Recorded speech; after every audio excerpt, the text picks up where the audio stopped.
Bonjour, c'est M. Doumbouya, votre professeur de chimie organique. Aujourd'hui, dans cette vidéo, nous allons toujours continuer peptides et protéines. Donc, à la vidéo précédente, on avait déjà vu la protection de la fonction amine. Nous avions montré deux méthodes et là, nous allons voir une troisième méthode. Cette fois-ci, nous allons utiliser cette molécule, donc SMOC-Cl. Donc là, qu'est-ce qui va se passer? L'azote va attaquer C doublon O.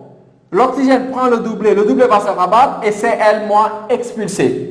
Et là, nous allons former ce composé. Bon, là, j'ai sauté une étape parce qu'à un moment donné, on retrouvait deux hydrogènes sur l'azote avec une charge positive. Et là, l'azote récupère le doublé pour annuler sa charge. On a cette molécule. Et dans cette molécule, on a une fonction carbamate. Donc là, on a protégé la fonction amine en carbamate. Maintenant, une fois cette fonction obtenue, à la fin, donc quand on aura fini de faire tout ce qu'on avait envie de faire sur la molécule, il est possible de déprotéger. Et pour déprotéger, nous allons utiliser cette molécule qu'on appelle piperidine. Donc là, qu'est-ce qui va se passer? L'azote, avec son doublé non liant, va arracher ce proton. Ce doublé va se rabattre ici. L'oxygène récupère ce doublé. Et là, si l'oxygène récupère le doublé, on aura ici, O va prendre aussi un doublé. Ce doublé va se rabattre et on expulse l'azote.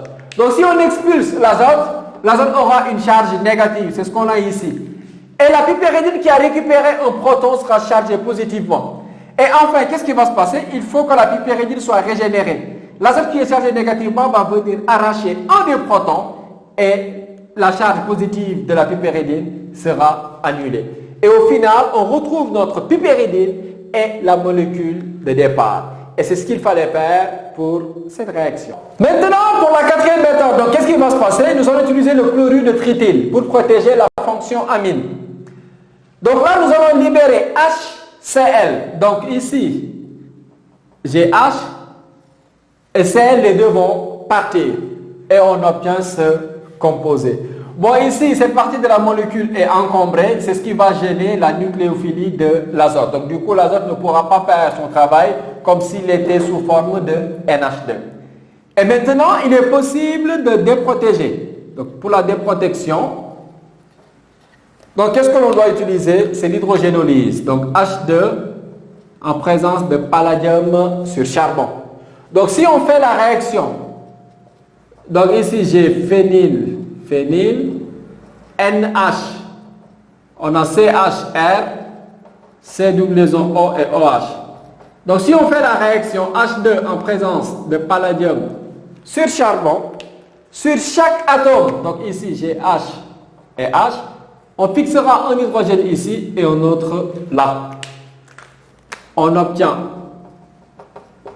ce composé plus NH2. Donc ici, on a régénéré notre fonction amine. C'était tout pour cette vidéo. N'oubliez pas de laisser un commentaire et de vous abonner éventuellement. Je vous remercie.